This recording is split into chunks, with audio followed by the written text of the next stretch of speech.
Okay, there we go. Welcome to 30-Minute Reviews. I'm Adam.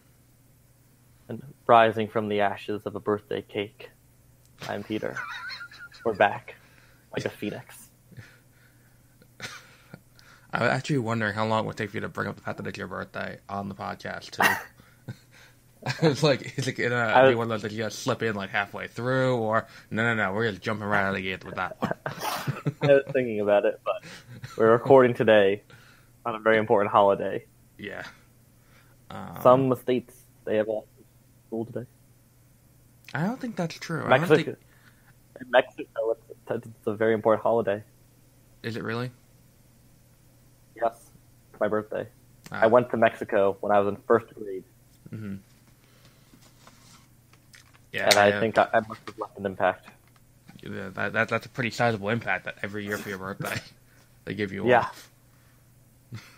Like, the only people whose birthday we have off for in the United States are Martin Luther King and George Washington, Abraham Lincoln. They get smushed into one day.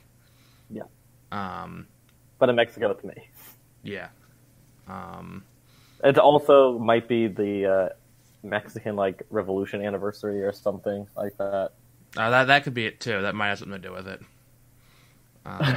But I think my birth might have been the catalyst for a revolution. I don't think you were a catalyst for a revolution, because I think the revolution happened first. No, well, there was a prophecy that was. Oh, okay. Like, you have to have a revolution on this day because, like, several hundred years from now, yeah, some guy will be born. Also, my cousin has, but it's specifically me, because other people also have this birthday. Actually, there was someone famous born today too. Joe Biden. Right, you do share a birthday with Joe Biden, but who was the other person I saw whose birthday was today? Did you see who died? No. He died last night, like 1 a.m. Charles Manson died. That's who it is. Ruxin's wife. From the League. From the League. Who's also on My Name is Earl. Wasn't she also in My Name? Yeah, My Name is Earl. Yeah, you share a birthday with her. I think Joe Biden. It's probably the more significant one, because she only plays big parts in like 2 TV shows. But so yes, it has been a while. We both had very busy schedules, so we haven't really been able to coordinate this as well. But we're gonna get better at this. Yes. It is the week of Thanksgiving now. So we've missed a lot, so we're not gonna really go back and be like, let's talk about that Star Wars trailer a month and a half ago. The reset button.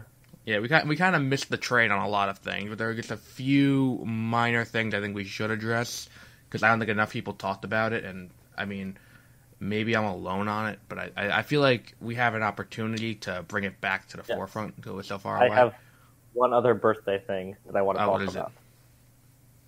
The best part I think my favorite thing about having a birthday is going on Facebook and seeing the people that post on my timeline. I always hated the posting on the timeline for people's birthday. I never do it. I never respond to people that post on my timeline. But I like looking at who did it, because almost every year, it's the first person to post is like someone I haven't talked to since freshman year of high school. They're like, "Oh, happy birthday, Peter!" Like, great man. And I'm like, cool person. Haven't seen you in years, but okay. Well, at this point, I haven't seen you in almost a decade, but thanks. Ugh, that just made me feel old. Because freshman year of high school is 4 years, and you're graduating high school. Then another 4, so that's 8, and you're graduating college. And now you are in your second year of graduate school, so that makes it 10 years since you started high school. That is very true. But we don't have to think of that. We don't have to think that way. Happy birthday! Here's a lesson in mortality. Yeah, because like that. So like, I think one of the more annoying things was my grandmother's birthday was like a month ago, and my mom has Facebook. My grandmother doesn't. She doesn't have the internet in her house. This is my other grandmother. She doesn't have the internet in her house, so she doesn't have Facebook. My mom's aunt posted on my mom's wall saying, "Oh, say happy birthday to your mother." That does not count. And I was like, you could have just called her. Because if you call her... See, because when you do that, what you're doing is you want the attention of everyone else. First of all, she spelled her name wrong. That's neither here nor there. Like, but when you say something like that, when you post on someone's wall for their birthday, I think what you're trying to say is, like, look at me, I remembered. Which really, it's not that hard when you get an email notification, like, here are the people whose birthdays are this week. Like, no, it's like, it's different. Like, you just send them a message. If you don't have access to them in another way, just send them a message. But posting on their wall is just a way to publicly say, look at this, look at how good of a person I am. The entire or thing just boils lazy. down to. Exactly, or it's lazy. Like, happy birthday. Like, so I don't respond to any of that. Yeah. So, well. So, let's see. What were some of the things we wanted to go over that we missed? Let's start with the music video thing that I brought up last night to you. You did see the music video for, what's it called? Ready for it? Ready for it, yes. And you did not like it. No, I thought it actually ruined the song. How? It's just, like, so dumb looking. And the visuals are just so distracting that I had no idea what was going on. And I liked the song much better before I watched that music video. I had the opposite reaction to, well, what was the her first single? Look What You Made Me Do. Look What You Made Me Do. I liked that song better after I watched the music video. See, for me, it was the opposite. I did not like the music video for Look What You Made Me Do because, like, that came on, like, there was nothing unique about it. Like, it's just like every other music video, and then it's full of, like, Taylor Swift Easter eggs that went over my head. Like, I feel like this must be what it's like when my mom walks into the room while I'm watching, like, a superhero movie or something like that, and she's just like, I don't know what the fuck's going on, and she walks out. But, like, a lot of it, like, I need to watch, like, one of those decoding videos that, like, E put out, and it's like, this car is the same car used, and she's dressed the same way as Katy Perry's, what was that song about Vegas? In the music video, it's the same car, and it's the same outfit that but she's crashing it. I'm like, oh, that's it was a sick burn. Some nice little shade, as the kids say, thrown at Katy Perry with that one. But then like the whole song is like, the song still comes off as petty to me. It doesn't come off like an actual like diss track. It comes off like she's being petty about the whole situation. But when I saw the video, like I heard the song, the other one, not Look What You Made Me Do, the other one. I heard it on the radio at first, and I was like, I love this new country song with the sick bass drop in the middle of it. Like, so she, but like like I didn't mind the song, but like it just came off like her, like to me what the song sounded like was typical Taylor Swift, where it was like her pleading to a guy to want her, which is it's the entire persona she set up for herself, is the fact that no one ever wants her despite being Taylor Swift, and let's be honest, Taylor Swift is incredibly attractive. Like, like I understand how she has this problem where she's got the revolving door of men. Like, she can't get one to just stay. Like, maybe because you're a psycho, but that's neither here nor there. So, she got that's what the song sounded like. It sounded like, what was that one a few years back? Maybe closer to a decade ago at this point.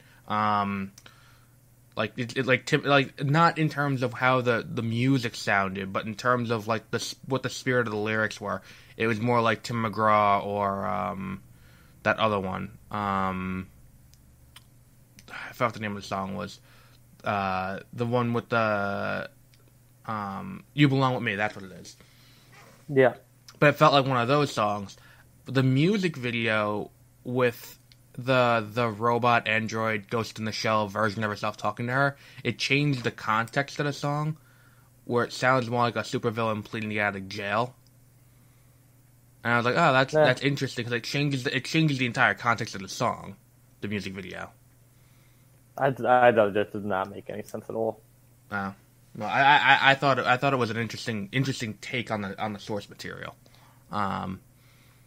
But look, I had the same thing with Havana by Camila Cabello. The music video for that song does the same thing, where it's like there's actually like a narrative before you get to the actual song. It's like a 6-minute long music video for a 3-minute long song. I hate when people do that, because a lot of times it's just really boring. But like in the beginning, it's like she's like a bookish girl or something like that. She's sitting there watching a telenovela on TV. And she's living with her grandmother and like her sister or something, who's like a party girl. And she goes like, and the grandmother says, now go out and try and make your life. And rather than going to a party, she goes to the movies and watches a romance movie. And that's when they play the song, if she's watching the romance movie. And then like it cuts halfway through. And then this is the thing that bothers me more. Halfway through the song, they stop the song to continue the narrative. And then it's like they stop the song halfway through, and like because the movie ends. And then she's like, wait, that's it? And, like, the version of her on the screen is like, well, go make your own. And she goes outside and meets a guy, and then they continue the song. Like, that was an odd one, to say the least. But I did really like that. I forgot what the name of the song was, because the Suicide Hotline song that they parodied on South Park. I really hate that song, the real one. I think the song is terrible. Yeah, it's so on the nose. And the lead singer guy that sings like the "I Want to Die" part, it sounds like he's whining. Like his voice is so annoying. Well, first of all, I had no idea Logic was white until I saw the music video. I did not know that either. I think the thing that's annoying too about it is Khaled in the background just screaming "Who can relate?" over and over again with no real like. It just makes the whole thing weird. But then like who is the other one? Like the only part of that song that's like okay is Alicia Cara's part for like 30 seconds that she's got like in the middle of the song, and she gets the featuring for it. But like the music video is amazing for that. Like it's a really well acted and well done music video. That you should definitely watch. If you put it on mute when you do it, you get the same effect because no one's actually talking because it's a music video. That'd be my recommendation because the song is terrible, but the music video is great. But yeah, it's been a weird year for me. Like I thought when I saw it the first time, I thought it was as good as Hurt for a music video. Wow. Because it felt like they condensed Moonlight into like 6 minutes. And that was impressive to me. The cinematography isn't as good because, like, obviously it's not Moonlight, but it in terms of the story, like they conveyed a lot of emotion without talking, and that takes a lot of skill. To be fair, you also have Luis Guzman and Don Cheadle in the music video, but it does take a lot of skill to do what they did with that one. So what else do we want to talk about? Oh, did you watch the trailer for the New Mutants yet? Nope. Okay. Do you know what the New Mutants was going to be when they announced it? So, for those of you who don't know, the New Mutants was going to be a new X-Men movie. It was going to be it's the first of the 3 X-Men movies coming out next year. First is the New Mutants in April.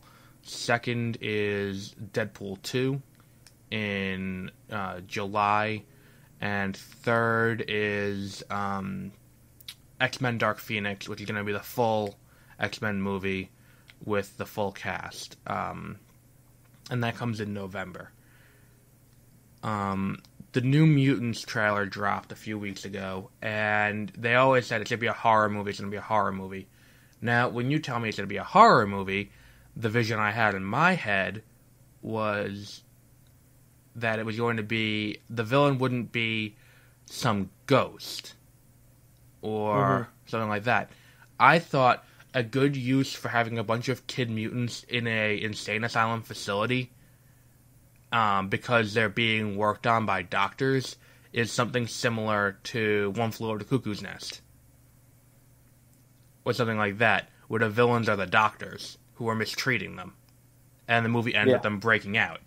No, that's not the case. But to be fair, what did I expect from the director of The Conjuring? That is a strange choice. Yeah, it's like a modern horror movie. Like, not like It, where it was actually like had other things going with it, but more like this is more like the what's it called?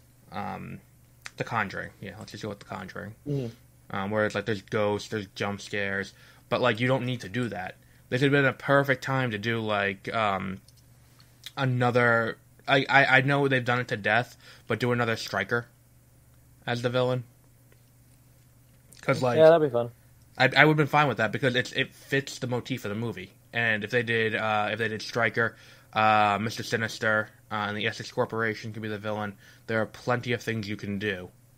That would have been a more interesting movie than a straight up horror movie where they're fighting. I forget something the bear or something like that. I forgot who the villain is. But yeah, I don't think this is gonna be a good one. Did you see the Deadpool trailer? No, the Bob Ross one. I just saw stills from it. It's painfully unfunny. Maybe I think I'm in the minority on that one. But it's painfully unfunny. Oh, Demon Bear is the villain. But like it's a Bob Ross parody. Where it's like he's painting and it's like here are the paints you'll need, and on the bottom it's a bunch of like movie titles, but like A Clockwork Orange, Men in Black, and it's things like that. Okay. But then he's like, if I were to liken it to something, do you remember Off the Air at like 4 a.m. on Adult Swim? Oh yeah. That's what it felt like. In terms of like the humor. It's like he's like, alright, so you're gonna get some paint on, you're gonna mix some Men in Black with some Betty White, and then alright, I'm gonna take a minute to whack off, and it zooms in on the side of the thing, and he just takes the brush and he's just like hitting it on the thing going, oh yeah, like that. I'm just like, what the fuck am I watching? And then like he starts painting, and then it cuts away and it cuts back and he painted something entirely different. And it's now when he's like, wow, just want to jump right into those giant mounds of powder. Man, I love cocaine. Like, but then he starts painting on top of it with like yellow, and it cuts away and it comes back, and it's like a forest scene. And he's like, man, I am high as a kite right now.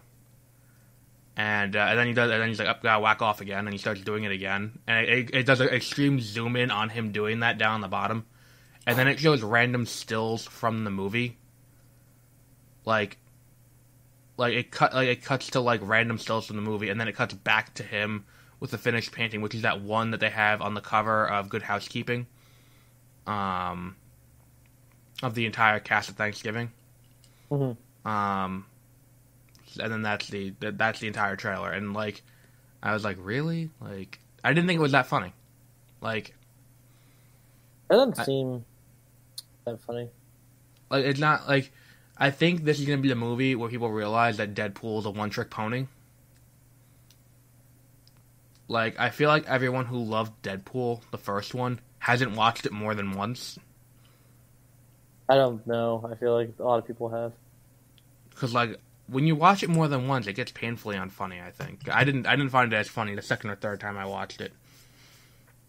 Like the first time, because it's like the first time it has the shock factor, and I think a lot of the reason why Deadpool is so liked is because of the fact that it's a superhero movie that is R-rated, and for some reason people need the R-rated superhero movie to legitimize what they like. Like, yeah.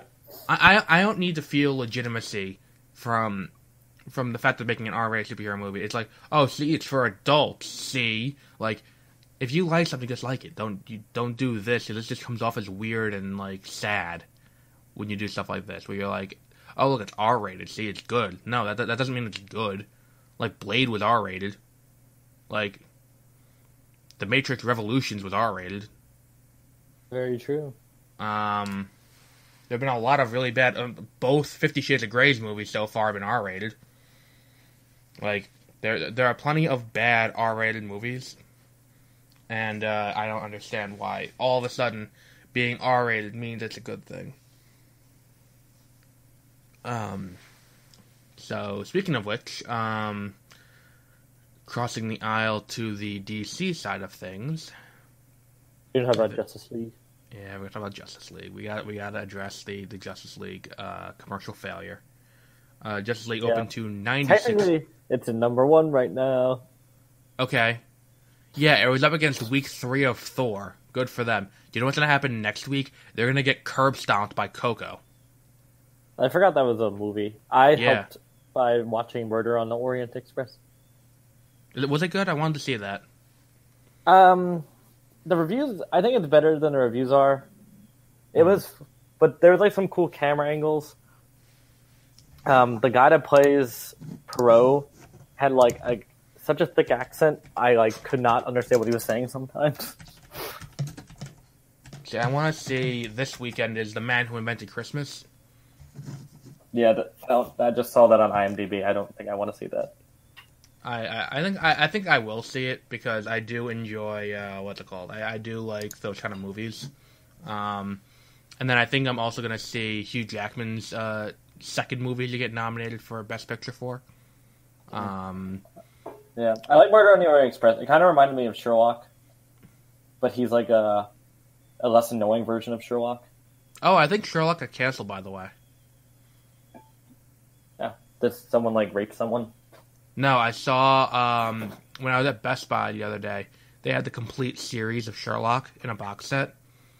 Well, wasn't the episodes after the Christmas one the final ones? Oh, that might be it. They might have said that. I don't remember them. I don't remember if they said that or not. Oh, okay. I think that's right. Oh, but Disaster Artist comes out in 2 weeks. Yeah, that movie's been getting a lot of press. I'm looking forward to that. That movie it has a 95 on Rotten Tomatoes. I do want to see that though. Also, if you need new security, just smash it, and then send the video to Sean Hannity, and I'll buy you a new one. Oh, that's what Seth Rogen is like making fun of him for. Jumanji. Every time I see the trailer, I'm like, this is not going to be good. I refuse to watch the trailer. I'm vehemently against that movie. They show up before like every movie now. I'm only more against one other movie that's coming out. What movie? They're remaking Death Wish. Oh yeah, I saw that. Bill with what the fuck's his name? Bill, who was in Die Hard? Bruce Willis. Yeah. Oh, he's it. Yeah, it's horrible. Because have you ever seen the original Death Wish? I've not seen the original Death Wish. But... Okay, well, you watch it because it's amazing. But it's all about he's an older architect, like mild mannered, and then people would come and rape his family. Right. Yeah, so I know the general concept because it's the same concept as what's it called? Yeah. John Wick. Yeah, but it's better. This is better because he's not trained at all. So he's just like, I'm just gonna use my raw like rage to like just beat up street thugs because he'll go to the bank and he's like, "Can I have $20 in quarters?" And then he puts them in a sock and then beats someone with it. Yeah, that's what you do. But in the Bruce Willis one, in the commercial, he like goes and buys a bunch of guns and he's like a trained assassin or some shit like that, and he's just expertly shooting people. It's not as much fun. And Jeff Goldblum is the rapist in the original one. Oh, good for him.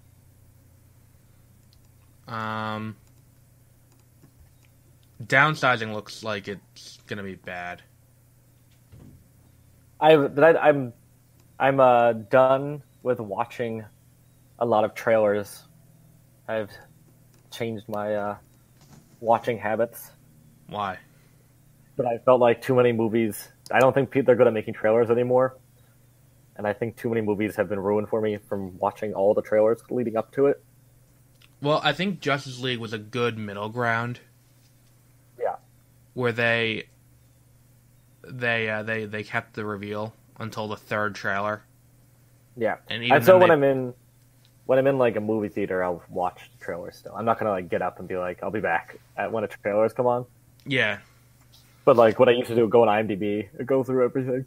Like I think the worst was Kingsman Golden Circle. Where in the first trailer they revealed that Harry was alive. Like, that was the worst. Oh yeah, that is very true. Like, that was, like... And the thing is, too, you have to consider the marketing when you do a movie, because if you're going to market it with having... if you're going to market the movie with something like that, then the problem you're going to encounter is when I'm watching the movie, you're wasting my time with the plot of, oh, is he going to be back to himself? And it's like, well, yeah, he is, because we see in the commercial, he's, killing people. So, yeah, we know he's going to be back to his normal self.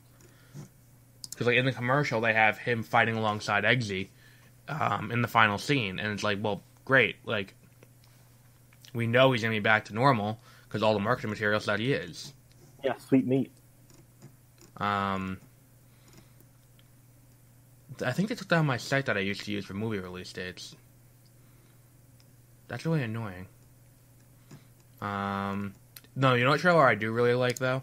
That I see it in theaters every time I go to the movies, and every time it is amazing.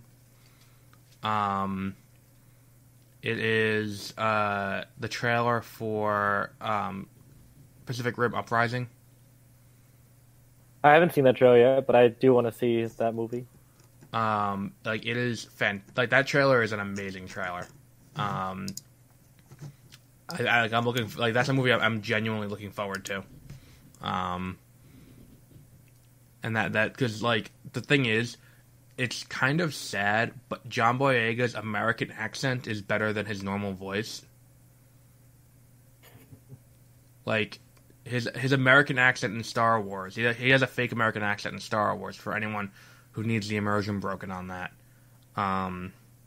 That's not his real voice, so he is using a fake accent, but he does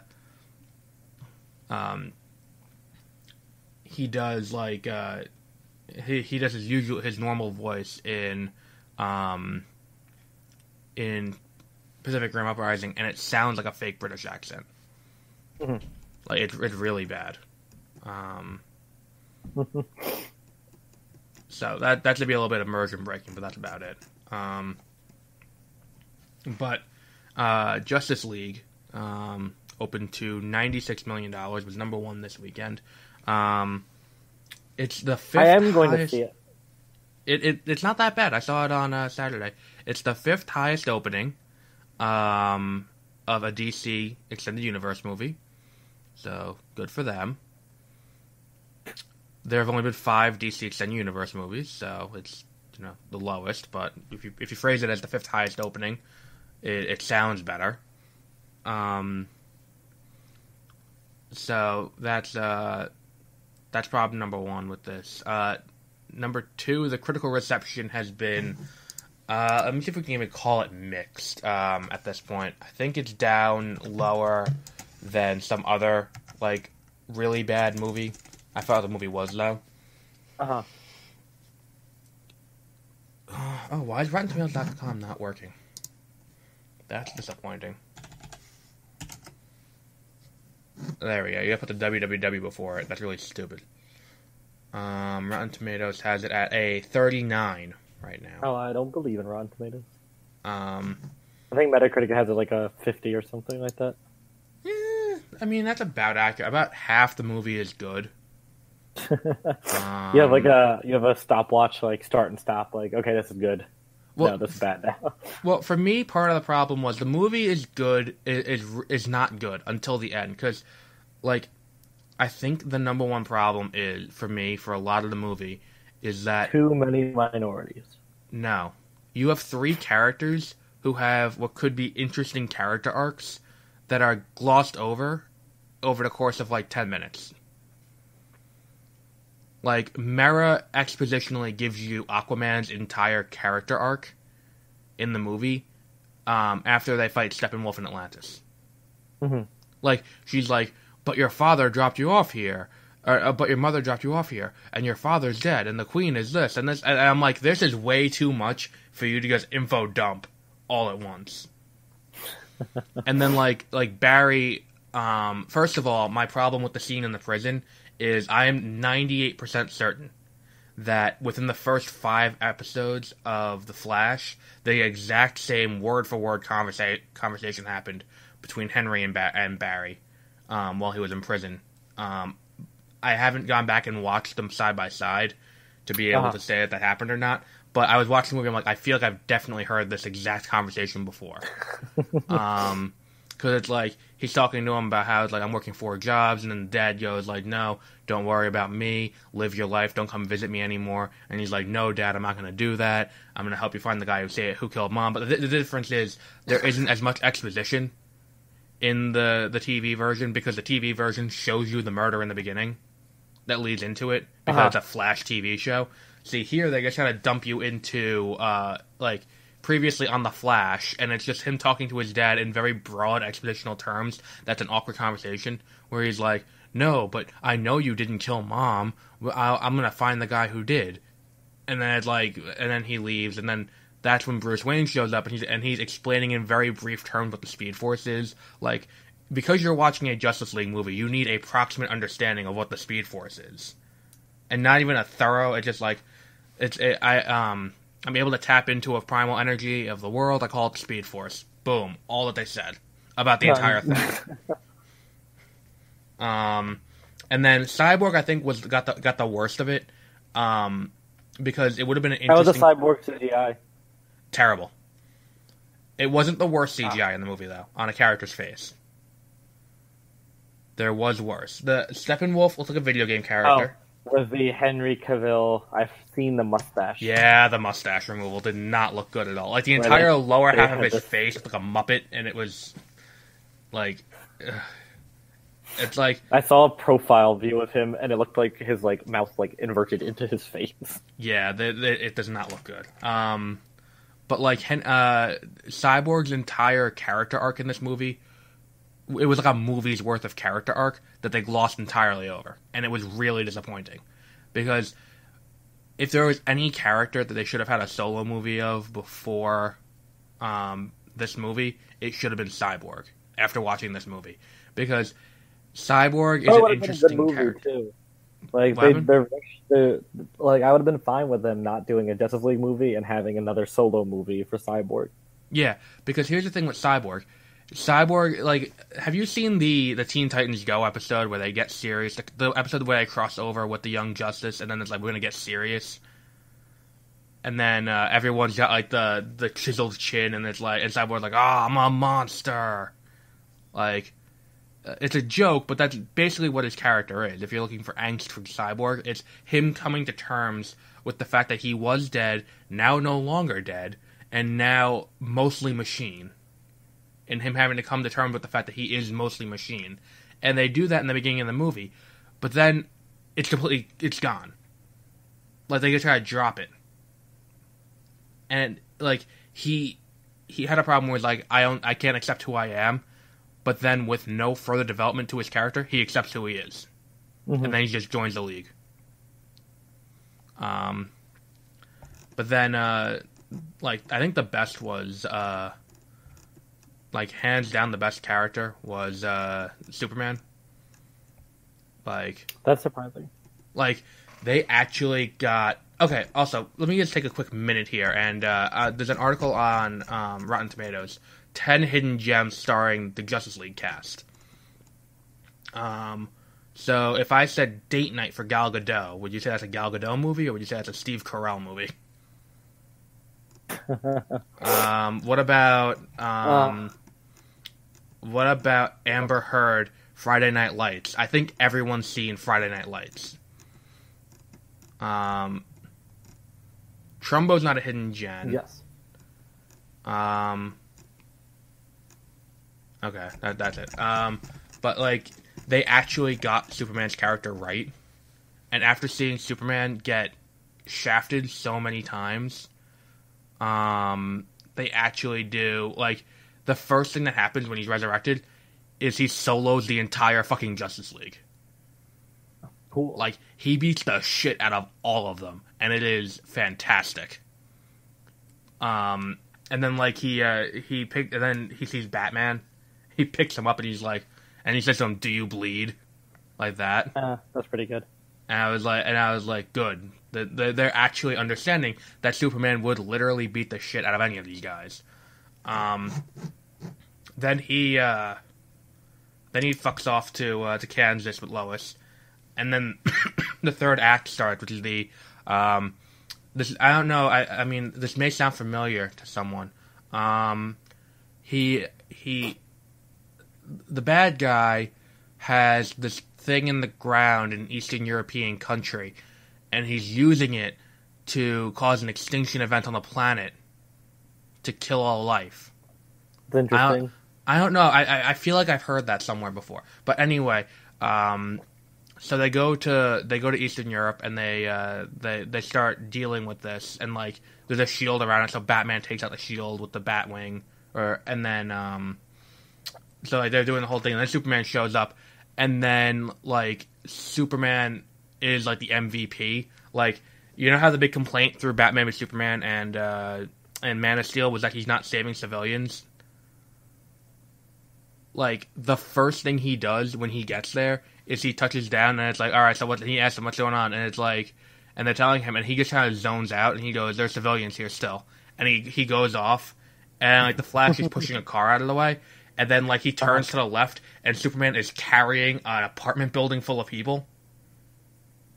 That's impressive. Like, they actually got the character right for a change. And then like he uses his frost breath, and it's like it felt really good. Like, it felt like they actually got it for a change. So yeah, I do. If you can suffer through the first, I don't know, 2/3 of a movie being garbage, for the third act, from the third act on, it's tremendous.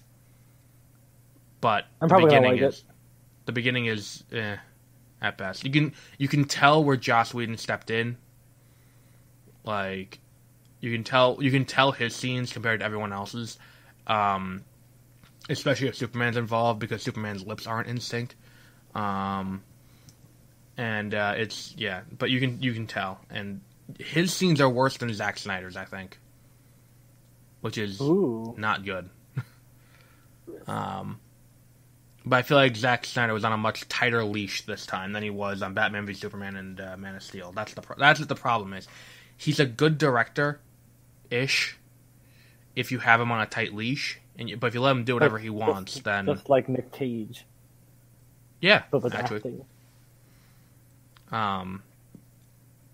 But none of this may matter if no one else sees the movie, because I'm going to go see it with MoviePass. Well, that's not going to give him money, but the thing is, $96 million. If it has the same drop-off as Batman v Superman or Suicide Squad... then that's going to, like, be very bad, because I'm assuming this movie cost over $100 million. It cost over $250 million, because that's how much Batman v Superman cost. Yeah. This is one of the most expensive superhero movies of all time. If it doesn't make back the budget, then I don't know what they're going to do. I think, number one... for Flashpoint, I would be fine if they just got rid of Ezra Miller completely and just got someone else. Because, number one, Ezra Miller runs like a retard. And you may think I'm being mean, but all of his run cycles look ridiculous.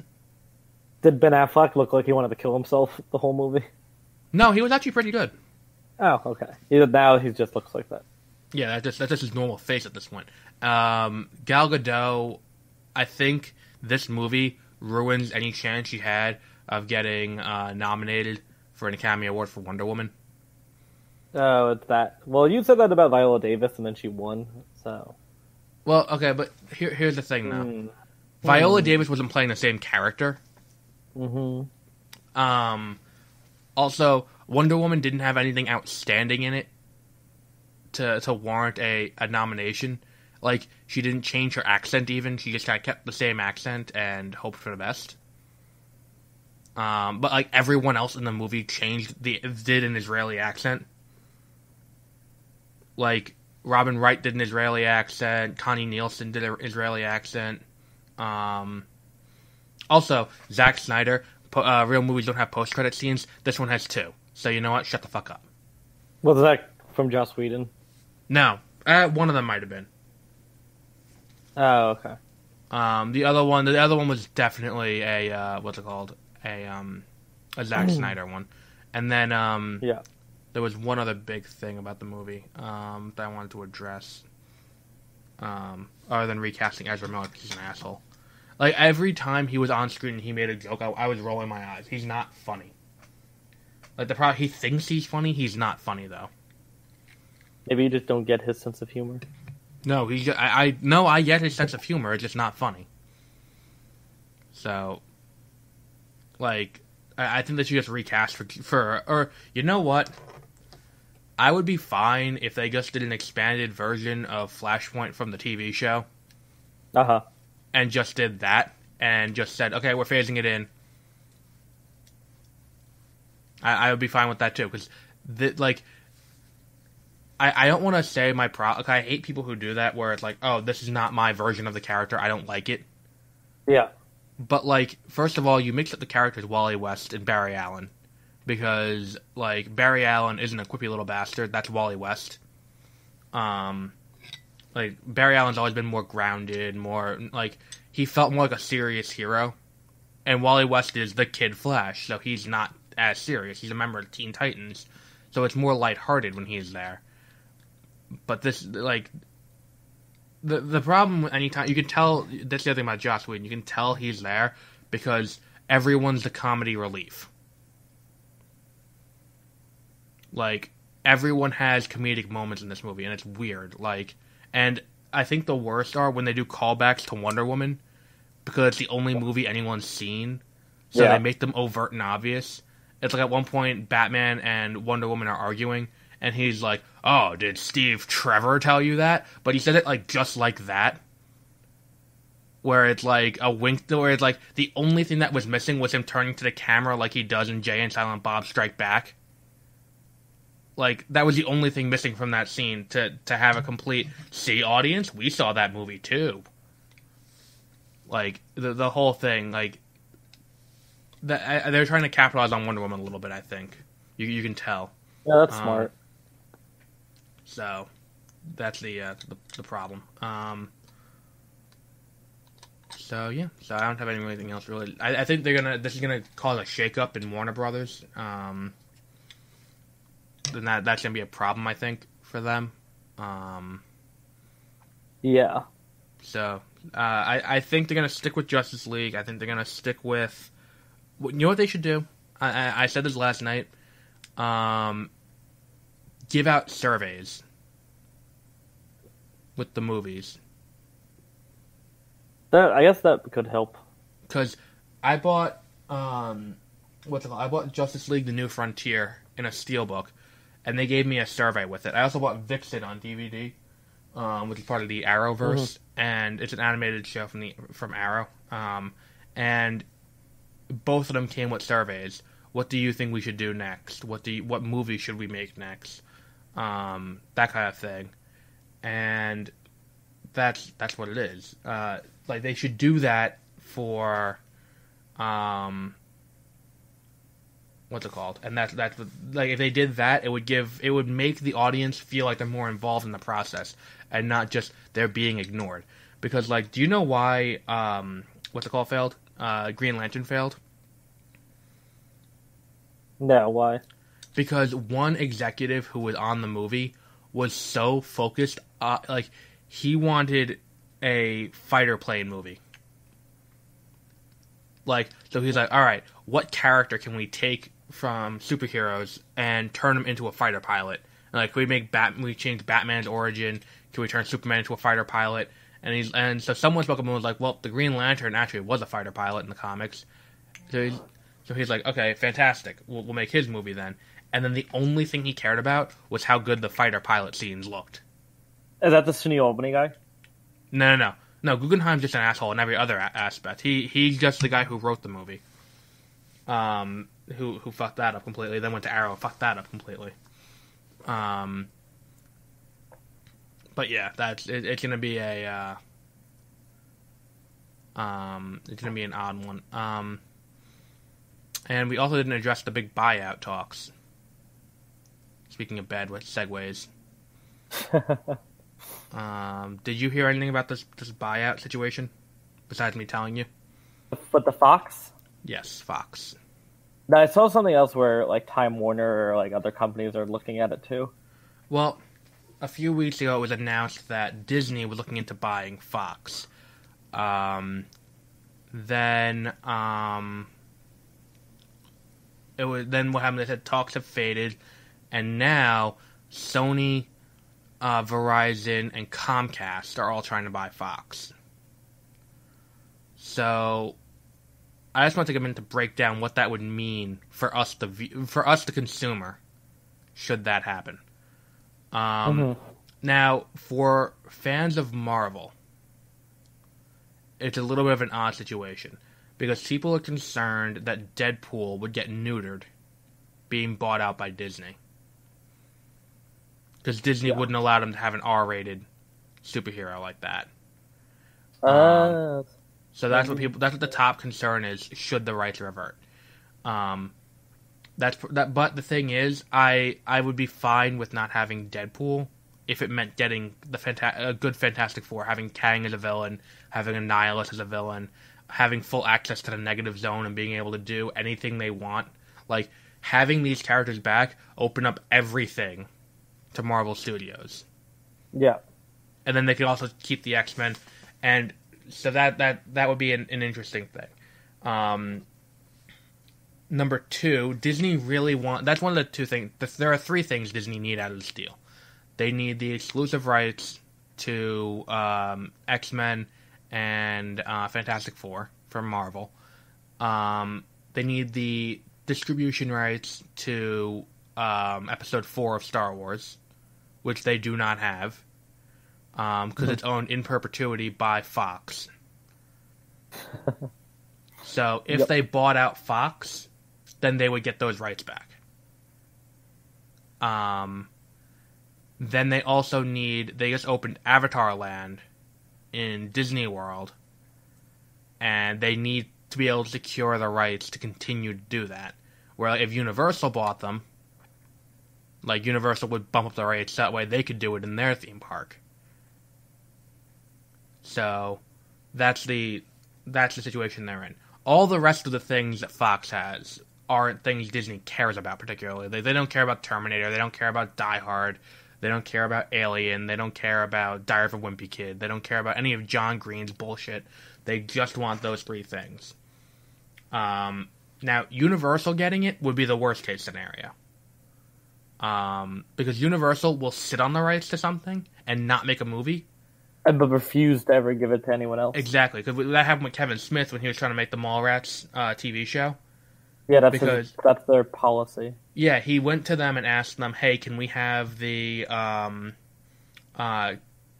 we make a TV show?" They said no, and he's like, "Okay, can I have the right to go to another network or another studio to make it?" And they said, "No, we don't release the rights to anything we own."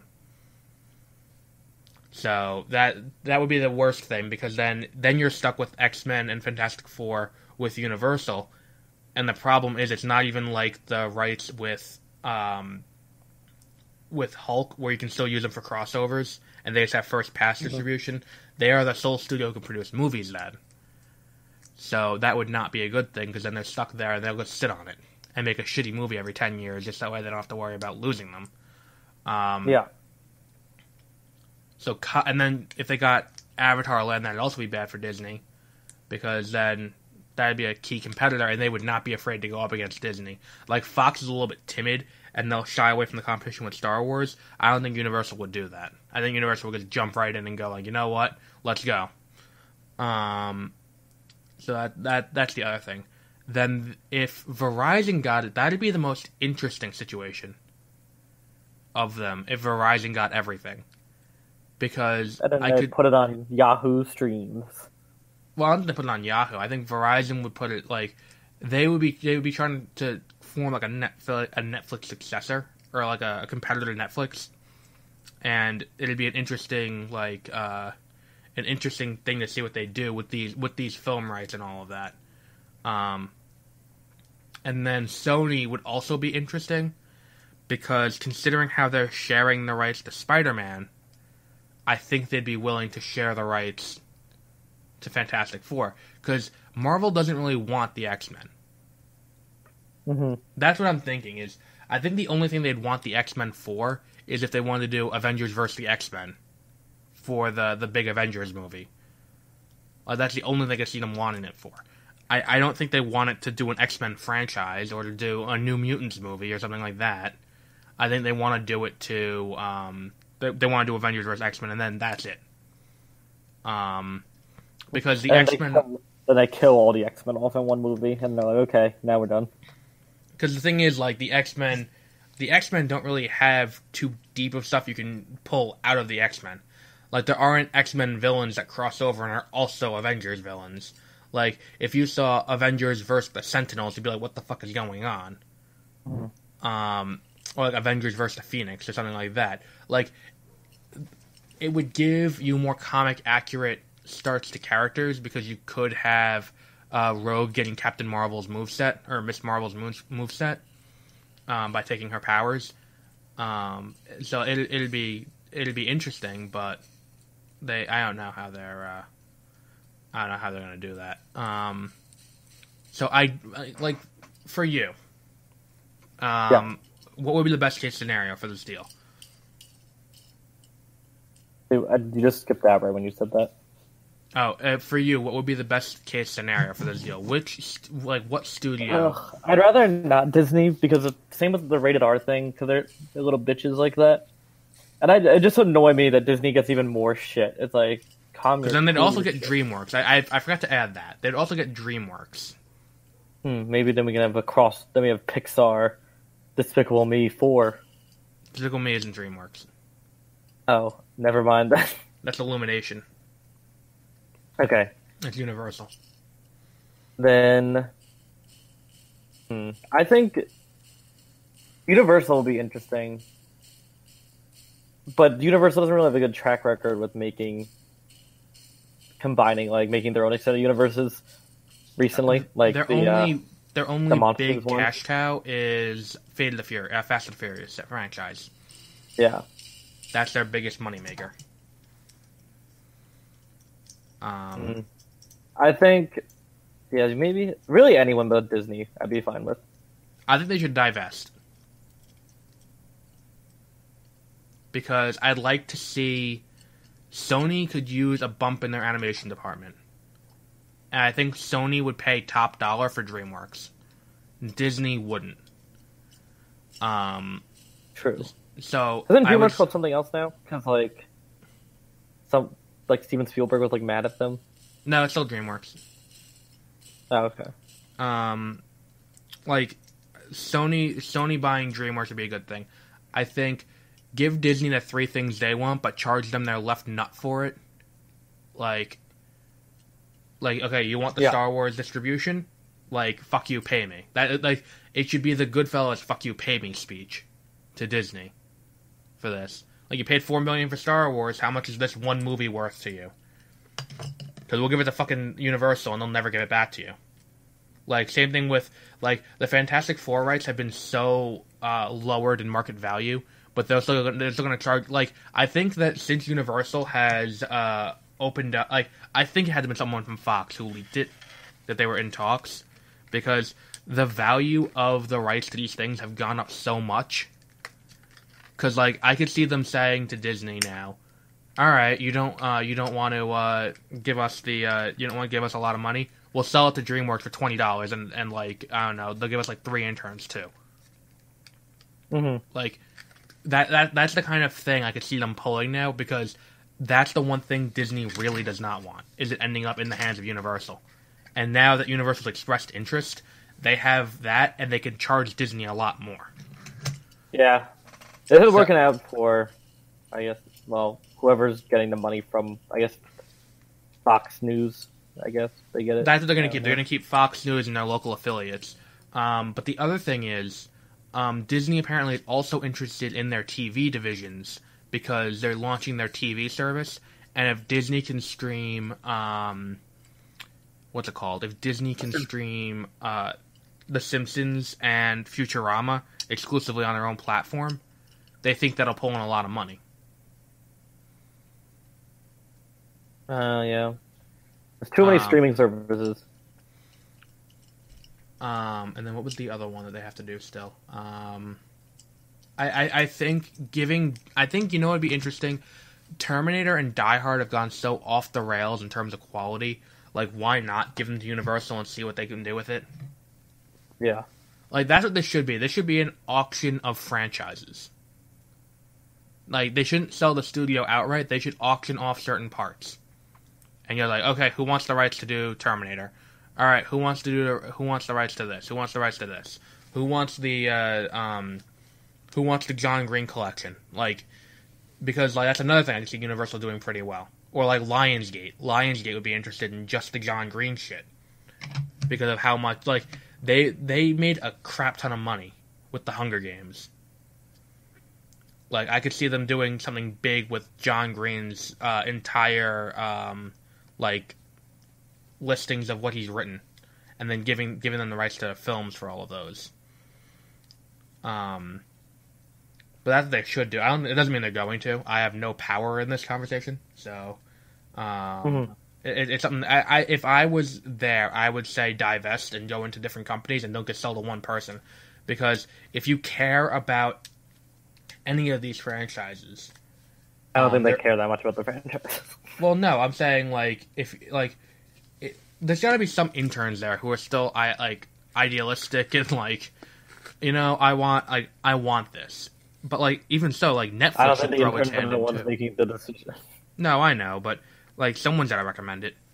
And like I think even like Netflix could throw their hat into the ring for DreamWorks, because if Netflix owned DreamWorks, that would be a huge get, because they wouldn't stop theatrical releases then. I think they would just make it where Netflix is now doing, would just make like cheaper movies for their thing, and they would do more TV shows like How to Train Your Dragon and stuff like that. True. So I want to see where this goes, but I will be very disappointed if the rights to, and that's the other thing, I don't know if they're transferable, the rights to Fantastic Four and X-Men.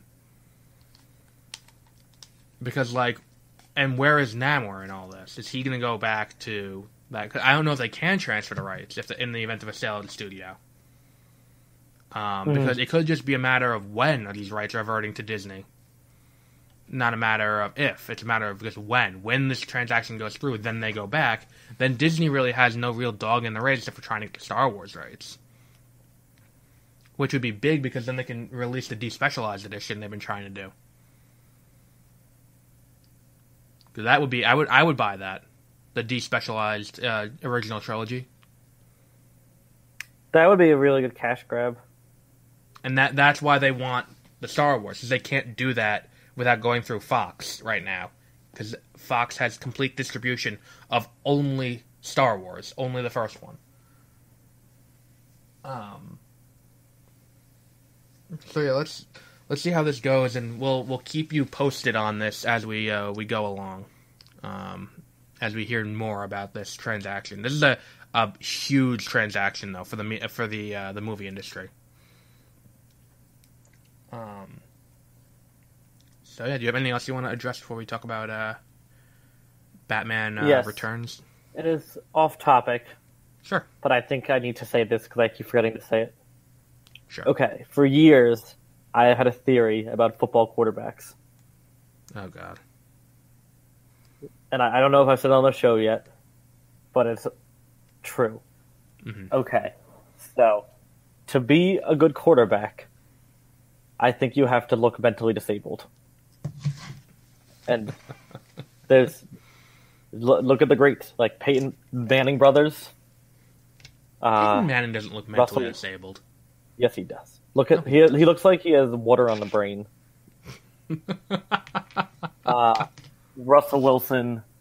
The guy who's the quarterback? Drew Brees. Eli. I said the Manning brothers. Oh, yes. okay. Just go through all of them. There's one that has always been the exception that's always ruined it, which is Tom Brady. Because Tom Brady does not look mentally disabled. Tom Brady's an incredibly attractive man. Yeah, so I was always like, oh, fuck it. Like, because he is pretty good, and he does not look mentally disabled. But recently, I have mounted evidence that he actually is. He does not have to look mentally disabled because he actually is mentally disabled. I recommend reading up on his views on almost any topic. Oh yeah, isn't he a vehement Trump supporter? Not that. That's take that out of the equation. It's even worse. All right. So what else? He does not believe in He does not believe in suntan lotion or sunblock. He thinks if you drink enough water, you can't get sunburn. Okay, that's mildly stupid. He also says that getting hurt, like in football, is just a mental state. So if you just think to yourself as you're getting tackled, like, body, don't get hurt, then you can't get hurt. So the guy who was out for an entire season with a broken ankle. Well, that's before he discovered this new method of not getting hurt. Because he just thinks to himself, don't get hurt, relax, as he's getting tackled or sacked. And then he can't get hurt anymore. Oh. That's genius. Yeah, and he has all these other weird diet things where he's just like, do this, and then this will never happen. Oh, so he's like the male version of, what's her name? Gwyneth Paltrow. But Gwyneth Paltrow stuff, some of it actually makes sense, like steaming your vagina. I bet that's helpful. So, would you take an iron, or would you get like a steam cleaner for your floors? No, there's a one spa that they built their own device. Oh, okay. That you sit on it and it shoots steam up your vagina. Oh, okay. Or your butt if you don't have a vagina. But did you also? I've heard this is just another NFL thing. Did you see? It was in beginning of the NFL. That's their new helmets that are concussion resistant or something like that. Which is hilarious because I don't think they understand how brain damage works. Because it's not the brain damage isn't coming from people's skulls hitting each other. It's coming from your brain on the inside of your skull smashing into the front of your skull. Yes, that's I watched the movie Concussion. I know everything about concussions now. Yeah, that's not because, and they're like, oh, we have these new helmets. I'm like, that's still not doing anything because your brain doesn't fill your cranial cavity perfectly. There's space because it expands. It tracks, so it needs space to move around a little bit. Mm-hmm. And it's not. It is connected to the skull somewhat, but if you are going fast and stop, your face smashes into someone else's face, then your brain is gonna hit on the inside of your skull. Right, it's not gonna stop. How much cushioning you have in the helmet is gonna stop that. Because it still is the momentum on the inside. Mm-hmm. But yeah, so, that was my football rant. This whole season's been fucking weird, though. The Giants actually won yesterday, so that was disappointing. Mildly exciting. I was hoping they would continue to lose. Well, that's part of my take to talking about last week. They're like, well, the Giants have officially just given up. Yeah, they should have just given up and just lost out the season. So Batman Returns. Yes. You enjoyed it for your second time? Yes, I did enjoy that movie. So for on the weekend that we're going to go see a Batman movie that's, okay. Let's talk about a really good Batman movie. So I did really like this one. I don't know why I'm saying like I'm surprised I like this one. It's a classic. A lot of people don't like this one. Really? This is why, and this is why Tim Burton they didn't let him direct the following movies. Why don't they like it? I think what people think is just too over the top, and the studio didn't like it because it was I think too sexualized. Oh, yeah, that's true. There was a lot of fetish wear in this movie. It's also the reason why Michelle Pfeiffer is referenced in a lot of songs these days. I can guarantee that. Mm-hmm. She was in Murder on the Orient Express. But yeah, it is. I really like this movie. Danny DeVito's Penguin is fucking amazing. Yeah. And Michael Keaton Batman is very good. Christopher Walken as the corrupt politician. Yes. And this is a very good Christmas movie. It is a Christmas movie. So it does take place It's more at of a Christmas movie than Iron Man 3. No, okay. Alright, we're not getting into this again. We talked about Iron Man 3 already. But here's the thing about Iron Man 3. It does literally take place at Christmas, though. That's the thing. And the plot revolves around the fact that it's Christmas, considering the Mandarin says, and by Christmas, Mr. President, you will learn. And that's what the whole thing is. It takes place and it's centered around Christmas, the plot of the movie, not just the setting. The plot is centered around it, too. Mm-hmm. And then it's they go to the town and the town's all Christmased up. It's a Christmas movie. Yeah. This is a Christmas. Batman Forever is a Christmas movie. This definitely but also, I remember this entire the original, I guess, set of 4 movies annoys me that they're just not numbered Batman 1, 2, 3, and 4, because I remember being younger and having no idea that what order I should be watching these movies. Oh yeah, that's true too. I'm wait, is Batman Forever the one with Robin, or is Batman Never Dies? Batman. Batman Unlimited. Batman and Robin TV show. Batman and Robin is the one after Robin joins. Yes. Yes, that's. Batman Forever is the one where Robin joins. Yes. It's the one where Batgirl joins. Now, I forget. The Batman and Batman Forever. The Robin and Batman Forever. That's Dick Grayson, right? I believe so, yes. Okay. He's the one that they have the circus performers. Right, yeah, that's Dick Grayson. So, I guess we can say that that's the Robin that died before Batman v Superman. Yeah. So, alright, I'm fine with that. Because Batman's theme in Justice League is the Batman '89 theme. I guess that means that the whole movie it's a sequel to Batman. What's it called? Batman and Robin. And it also makes that line I missed the days where the only thing we had to worry about was exploding penguins. Mm-hmm. So now we know what penguin he was talking about. I love one of my favorite scenes that I think I even like better than the original Batman is the penguin funeral, where the penguins carry the penguin into the water. Yes. It's so over the top and sad. Yeah, the whole I don't have a problem with over the top. Over the top is fine. Over the top is only a problem if there's nothing else there. I think this movie has a good mix. Yeah, that's the thing. Is the movie has a good mix of over the top stupidity and then an actual plot. Yeah, I think it does a good job showing Catwoman as more of an anti-hero than Batman, where she's not full-on good.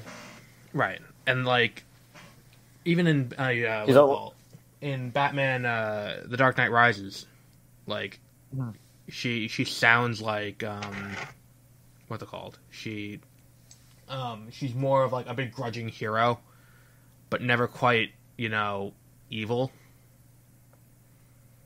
Anne Hathaway's. I also like how it's all animals too. Yes. It's Batman, Catwoman, the Penguin. But the Penguin doesn't. But Batman and the Penguin don't get magic powers from their animals like Catwoman does. They don't really go into that as much.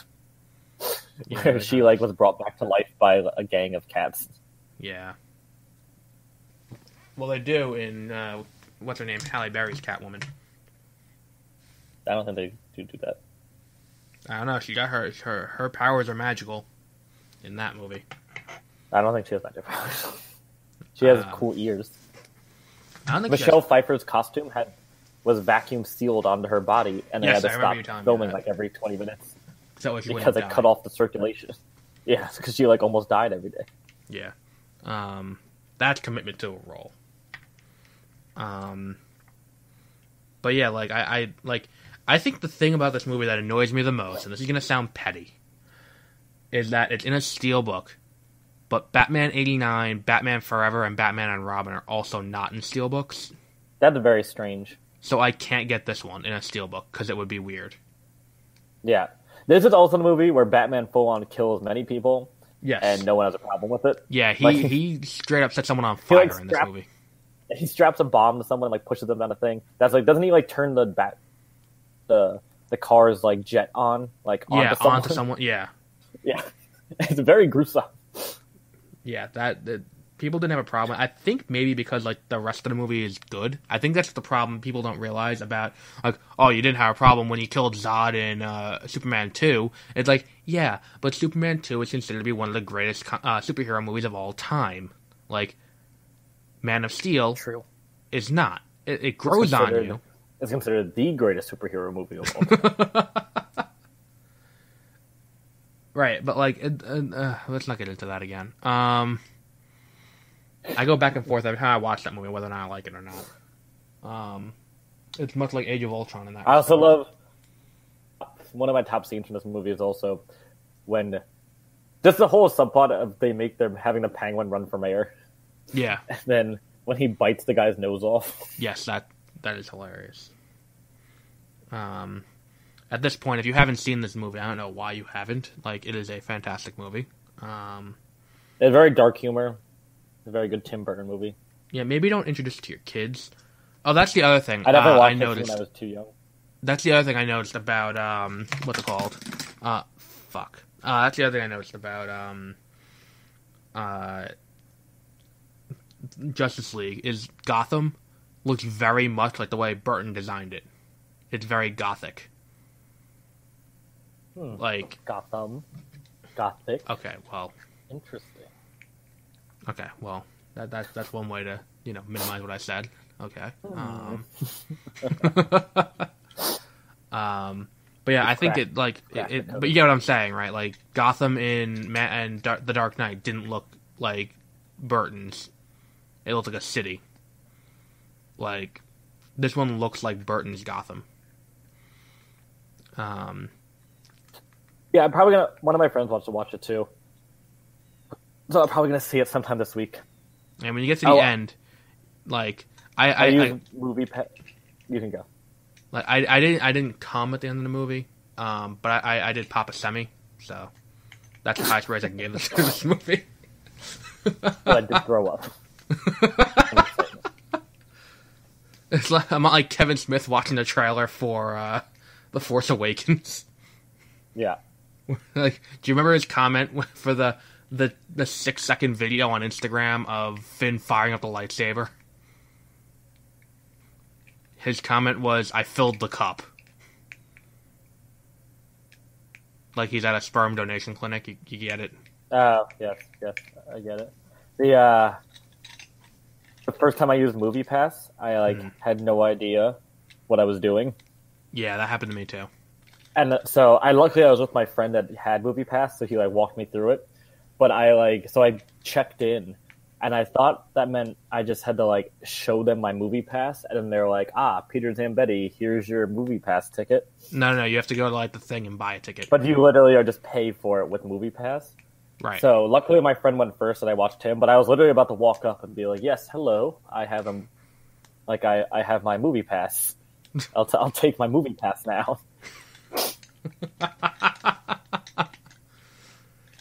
No, but I think it's ridiculous. I mean, I understand why you can't pre-order tickets because they want you to pre-order a ticket then cancel your subscription, and then the system doesn't read that you've canceled your subscription, so you just get go to the movie for free.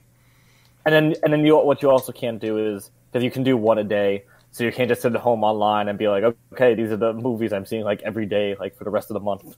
Yeah, exactly. Go to the theater. But then, like, the other problem is, like, if you're, well, how about we rate Batman Returns before we go on a tangent on Movie Pass? Let's go back. I'm trying to think what else I like about this movie. And I want to talk about Black Friday too, because today is the episode before Black Friday, and I have a list of things. African American Friday. Okay, Jesus Christ Almighty, that was what it was last year, and that's gonna sound like me being racist, but last year was Blackout Black Friday for Ferguson. Okay. Do you remember that? No. It didn't work, but Black Lives Matter. Batman Returns? Oscar? 2 Oscars. Did what? Oh, good for them. It was nominated for 2 Oscars, for Best Visual Effects and Best Makeup. Yeah, I see that. There's also I think this might be within the universe of Always Sunny in Philadelphia. And this is just Danny DeVito's character, like what he did in the 90s. Yeah, I would. It also made back its budget like 4 times. So then the Justice League will not be doing. Oh, people said that its biggest critique was it was like too depressing, basically. Man, I would love to see what they would say about Batman v Superman. I wonder how those people would have reacted to Batman v Superman. Where it's like, I think if you wanted to sum up how depressing that movie is, Batman v Superman, if you haven't seen it yet, then you won't know that this is in the movie. There's a scene where a guy blows himself up in the Capitol, and Superman just stands there in the wreckage looking sad, and rather than helping people. Like, well, there's no one to help. Everyone's dead. In the extended cut, he does help people. Like, yeah, in the extended, they have the deleted scene where he's flying people out of the building. But yeah, so what would you rate Batman Returns? This is I have big nostalgia for it that I know is masking, like... It's the Force Awakens effect. Yeah, even more so, because I watched it when I was very young. So... I'd say 8. I would rate it... Yeah, I would rate it an 8, too. I don't have the nostalgia for it, though. So, I think my 8 is legitimate. Oh, also, I don't watch Gotham. Neither do I. The Penguin is obviously a main person on that show. Yeah. And his father in this movie is played by, it's like a cameo by Pee Wee Herman. Yeah, it's the same one, yeah. Pee Wee Herman also plays him in he also plays him in the show. This season, the bad guy is Professor Pig so far. Paul Rubens, that's it. Yes. Apparently he's an asshole in real life. He got caught jerking off in a movie theater. That's what it is, yes. Yes. But who hasn't done that?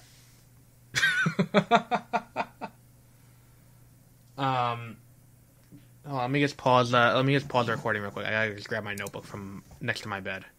Alright, and we're back, and I don't know if you want to look at the hieroglyphics I have here. Can you see that? Wait, hold on. Yes. It's a lot of swastikas. Why are you writing swastikas in your notebook? Like, who's gonna see that but you? Like, so this is, I actually bought one of these, I don't know if you've ever bought one of these, the Stone Page notebooks. No. It's amazing. Why? The pages are so smooth, and when you write with an ink pen, it's amazing. So here are a few of the sales that I've singled out. I left out television and computer sales because those are doorbusters, and I think the doorbusters on Black Friday is the epitome of... If you ask me to define capitalism, I would say it's the fact that we have an event on a holiday about spending time with family, and on that day we have an event where people will leave their family at home because you're giving them the chance to buy nice things for really cheap. Yeah, I'm not going out for Black Friday. Oh, I am. I go out on Black Friday, but I don't go early in the morning. I go, whenever the hell I wake up, and then I just go out.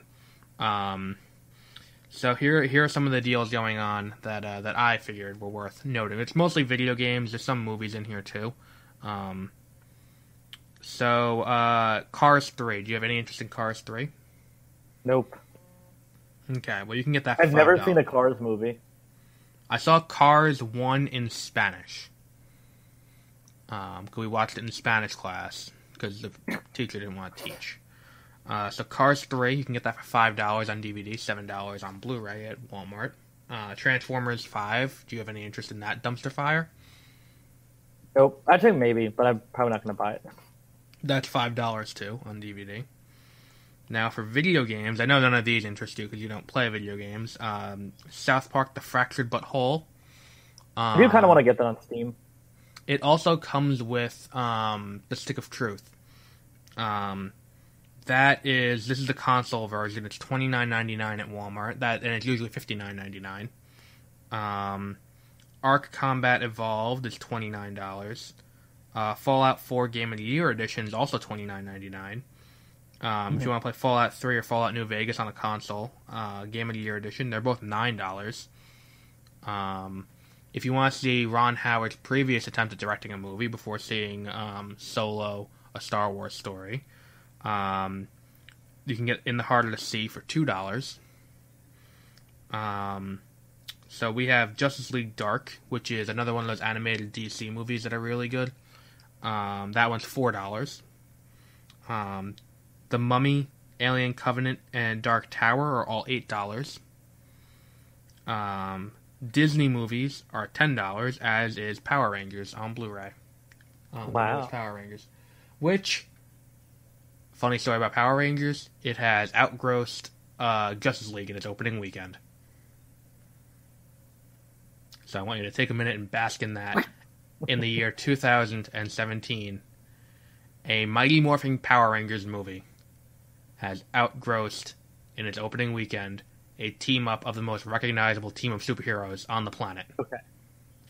It's a slow burn. Just wait. Yeah. So, Target doesn't have many sales that outpace Walmart, but if you're looking to get TV shows on DVD, they have $10 current previous season TV shows. So, like, Season 2 of, like, Supergirl, Season 5 of Arrow, all of those, like, Season 1 of Riverdale, all of those are $10 on DVD. GameStop. This is something interesting from GameStop, actually. Because when this game came out, everyone I work with was telling me, oh, you gotta buy this game, you gotta buy it. And I said, no, I'm not gonna buy it right now.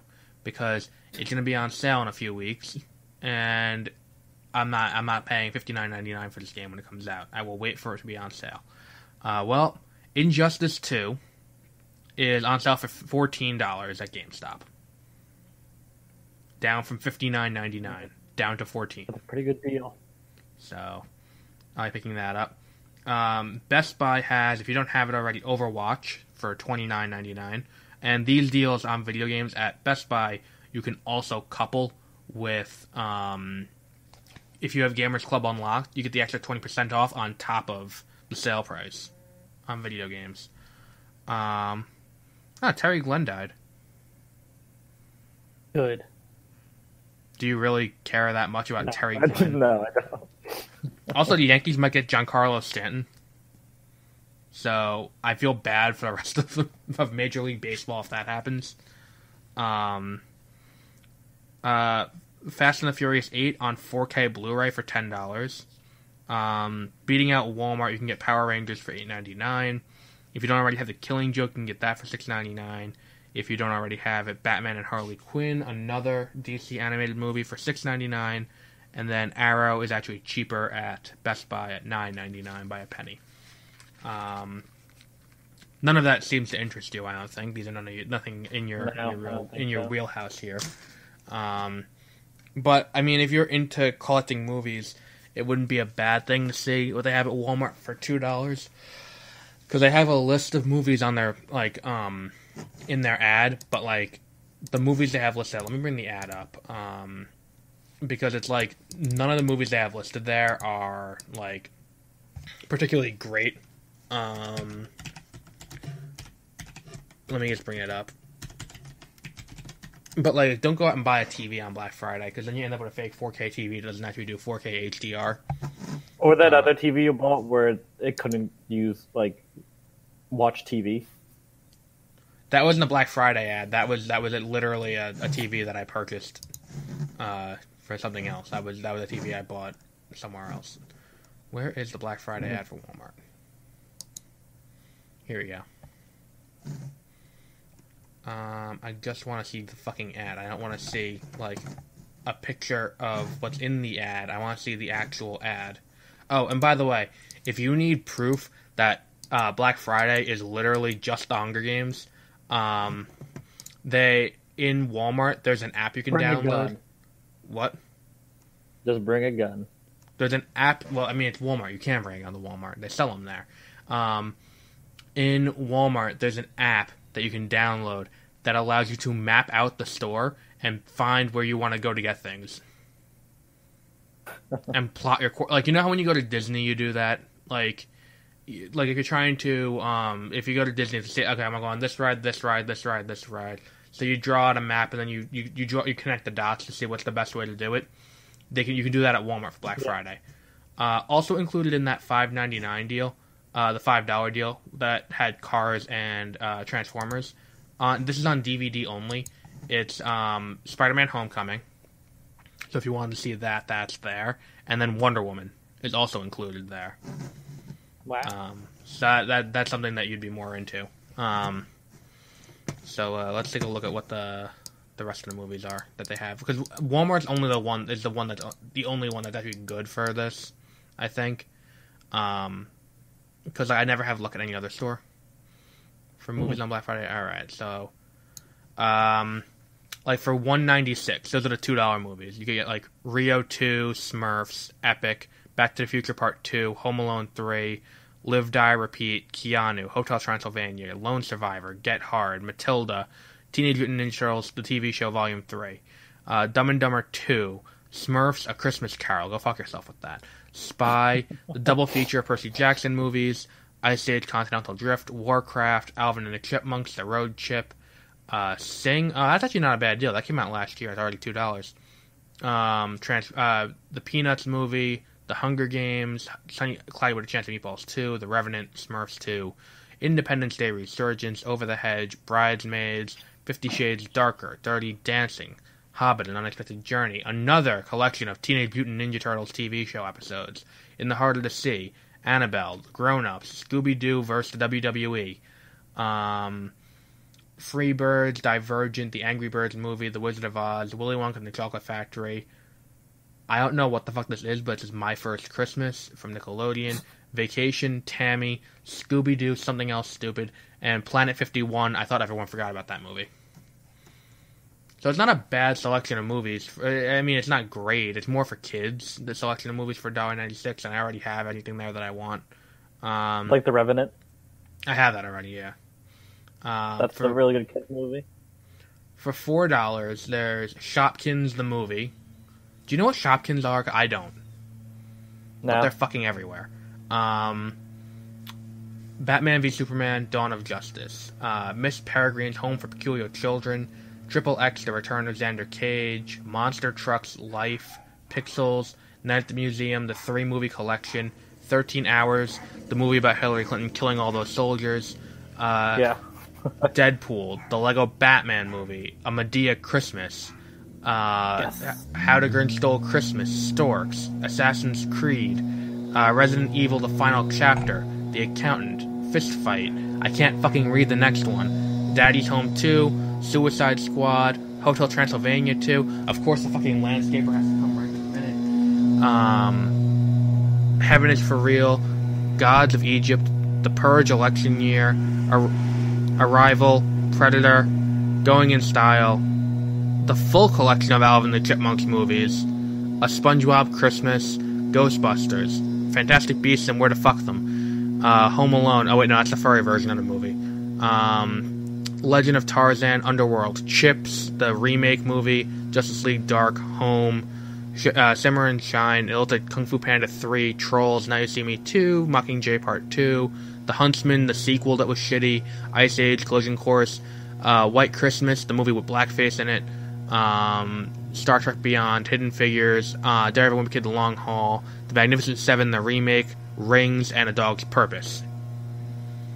So they have, and there are 250 movies that are at that price point. So they have, that's just a selection of what they have. Like, there are over 40 titles at the $7.96. There are 50 at $10. Like, if you're looking to get movies, you should definitely go out and get them tomorrow, Black Friday.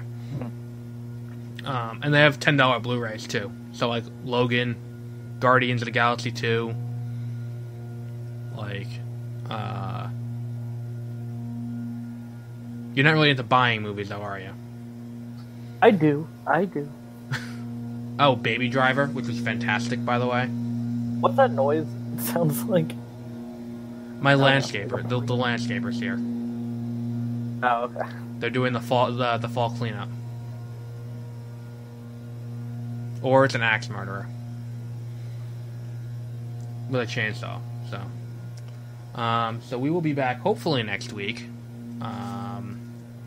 And by the way, I have one final thing I want to say about this whole Black Friday thing. I think we should next year start a movement to boycott the Thanksgiving shop. Like leaving on Thanksgiving to go shopping? Yeah. See, because here's the thing. They're doorbusters. So what if you hate your family? That's different. But here's the thing. These are doorbuster deals. You know what the doorbuster deal... And you know what? Here's the thing that I really want to address. How unfair it is to the retail workers who are forced to go in at 6 p.m. on Thanksgiving. That's the worst part. Okay? Because that's really fucked up. Like, I worked at JCPenney, and we started talking about Thanksgiving right before I quit, and I actually quit because they're trying to force me to work Thanksgiving. And I wasn't going to be in the city of Albany to do it. So what I told them was, like, I'm not coming in, or I'm quitting. And they said, well, we'll write you up and you might be fired. I'm like, okay, then I quit. So, yeah. So what happened is, they make you come in at JCPenney at least, all employees had to be in at 6 p.m. on Thanksgiving. Because of the doorbuster deals. Now, here's the thing about doorbuster deals. If they don't sell through... The doorbuster deal is only good until they sell out of product. So if no one goes on Thanksgiving, you can go on Black Friday and get it. That's very true. I think next year, it's too late now. I came up with this idea last night while I was at work, and I was thinking about how people have to work Thanksgiving at my job, too. I was thinking, why don't we start a movement to stop the Thanksgiving shopping? Because it's not right that the poorest people...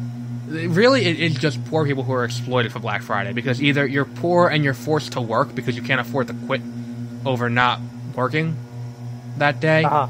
Or you're poor, so you're going to use this as a way to get nice things that you couldn't ordinarily get. Because Best Buy has a 4K Sharp TV, 50 inches, with high dynamic range for $150. That's a really good deal. A 50-inch HDR TV for $150. That is suspiciously a good deal. Right. Do you know what the term is on the underneath it in very small print? You have to return it after a week. No, only 7 per store. That's pretty weird. Okay. No, it's a way to get around a bait and switch. Because what you do is you say, oh, we have this. We only have 7 of them, but we have it. So if you get in line, you can do it. And really all it is the people who own the business wanting to see people fight over their products. So, I'm not saying we should boycott Black Friday altogether. I'm saying we should boycott Thanksgiving shopping. So if you see a deal, and maybe this year too, do without it. Okay? Like, don't be someone else's entertainment by being one of the people. Basically what they want to do is they want to see how high you can jump to get something. That's what it is. So don't be their entertainment. Don't go out on Thanksgiving to buy this. Do without it for a year. Wait for it to go on sale somewhere else. Save your money. Get a nice one. Don't do this. Don't go out on Thanksgiving and, go shopping. And then spread the word about it. Because I think it's really fucked up. Yeah. So we'll be back with another movie in the near future. We'll go back to doing. I think we should do more classic movies, more of the newer ones. Because really, what purpose are we serving by telling people about new movies? I understand new releases, but a movie that came out 5 years ago, what purpose is it serving us? Or our audience to talk about a movie that came out 5 years ago? That is very true. That you've either seen or you haven't because you don't want to see it. I think we should talk more about older movies that you maybe haven't heard of. So we'll be doing more from we'll be doing more from the encyclopedia. Loose change. Yeah, we could do that one next. We still have to do Lord Jim. Yes, we do. Maybe that'll be our next one. We'll do Lord Jim next. I think it's $5 on what's it called on Amazon, but it's in one of those stupid cases where the side opens up and it's like a paper in the front. You know what I'm talking about, where it's you push the side over and then it opens up the front instead of a regular CD case. Oh yeah, I know. That's the kind of case it's in. So that's a little annoying, but whatever. The cheapest of cases. So have fun on Thanksgiving. We will be back, hopefully sooner rather than a month and a half. Yeah. And in the event it is going to be a month and a half, I'm going to I will put out a solo episode about something. I will find something to talk about. Because I have Movie Pass, I go to movies more often now. So I'll do a solo review about something, and we'll just cross list it with Beware of Spoilers, because we haven't done an episode of that in 6 months. Maybe we'll do that for The Last Jedi. Alright. Yeah, so we'll record a pre-thought on that at some point in the near future, but I have to go do food shopping and then go to work. So we will be back next week. Woohoo.